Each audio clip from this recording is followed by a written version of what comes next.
തമിഴ്നാട് മയിലാടുതുറയിൽ 3 വയസ്സുകാരിയോട് ബന്ധുവിന്റെ കൊടും ക്രൂരത. കുഞ്ഞിനെ പീഡിപ്പിക്കാൻ ശ്രമിച്ച് തടഞ്ഞതോടെ ഇഷ്ടിക കൊണ്ട് കണ്ണിലടിച്ച് പരിക്കേൽപ്പിച്ചു. ബന്ധുവായ 16-കാരനാണ് ആക്രമിച്ചത്. മുഹമ്മദ് റഹീസ് വിവരങ്ങളുമായി ചേർന്നു. റഹീസ്, ഇവിടെ ഒരുത്തൻ വീട്ടുകാരെ അടക്കം 5 പേരെ കൂട്ടക്കൊല നടത്തിയ വാർത്തയൊക്കെ കേൾക്കുമ്പോൾ അതൊന്നും കേൾക്കുമ്പോൾ സത്യമാണെന്ന് തോന്നുന്നില്ല. ആ വാർത്തയുടെ വിവരങ്ങൾ എന്താണ് റഹീസ്?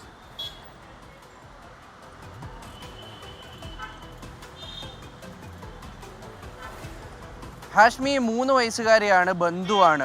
പ്രതി 16-കാരനാണ്. 3 വയസ്സുകാരിയോട് പോലും കൊടും ക്രൂരത കാണിക്കുന്ന തരത്തിലേക്ക് കാര്യങ്ങൾ പോകുന്നു എന്നുള്ളത് വളരെയധികം സങ്കടകരവും ഒപ്പം പ്രതിഷേധാർഹവുമാണ്. കാരണം ഇന്നലെ വൈകിട്ടാണ് കുട്ടി ഇത്തരത്തിൽ സീർക്കാഴിയിലെ അംഗനവാടിയിൽ നിന്നും വീട്ടിലേക്ക് എത്തുന്നത്. ഈ വീട്ടിലേക്ക് വരുന്ന വഴി ഈ ബന്ധു കുട്ടിയുടെ വീട്ടിലുണ്ടായിരുന്നു. മാതാപിതാക്കൾ വീട്ടിലുണ്ടായിരുന്നില്ല എന്നാണ് മനസ്സിലാക്കുന്നത്. അങ്ങനെ കുട്ടിയെ ചോക്ലേറ്റ് കാട്ടി വീട്ടിലേക്ക് വിളിച്ചു. ശേഷം കുട്ടി അവിടെ നിന്ന് കുറച്ചു നേരം കളിക്കുന്നതൊക്കെ തൊട്ടടുത്തുള്ള വീട്ടുകാർ കണ്ടിരുന്നു. അതിനുശേഷമാണ് ഈ 16-കാരൻ കുട്ടിയോട് ലൈംഗികാതിക്രമം നടത്തിയത്. അത് തടയാൻ കുട്ടി ശ്രമിക്കുകയും ചെയ്തു, ഉറക്കെ കരയുകയും ചെയ്തു. അങ്ങനെ കുട്ടി കരയുകയും ഇയാളെ തള്ളി മാറ്റുകയും ഒക്കെ ചെയ്തപ്പോൾ ഈ 16-കാരൻ സമീപത്തുണ്ടായിരുന്ന ഇഷ്ടിക എടുത്ത് കുട്ടിയുടെ കണ്ണിലടിച്ചു. കുട്ടിയുടെ കണ്ണിന് ഗുരുതരമായി തന്നെ പരിക്കേറ്റിട്ടുണ്ട്. സീർക്കാഴി ഗവൺമെൻറ് ആശുപത്രിയിൽ ഇപ്പോൾ കുട്ടി ചികിത്സയിലുമാണ്.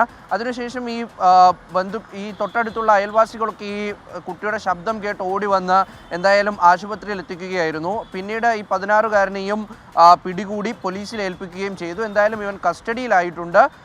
ഇനി എത്ര നാൾ കസ്റ്റഡിയിൽ, തിരിച്ചിറങ്ങുമ്പോൾ എങ്ങനെ എന്നുള്ളതൊക്കെയും ഒരു ചോദ്യചിഹ്നമായി നിൽക്കുകയും ചെയ്യും ഹാഷ്മി. 16 വയസ്സുകാരനാണ്, ബന്ധുവാണ്. 3 വയസ്സുകാരി കുഞ്ഞാണ്. കുഞ്ഞിനെ ഉപദ്രവിക്കാൻ നോക്കി, കുഞ്ഞ് കരഞ്ഞു. അപ്പോഴേക്ക് ഇഷ്ടികയെടുത്ത് കണ്ണിലിടിച്ചു. എന്തൊരു അക്രമത്തിൻ്റെ വാർത്തയാണ് എന്നുള്ളതാണ്.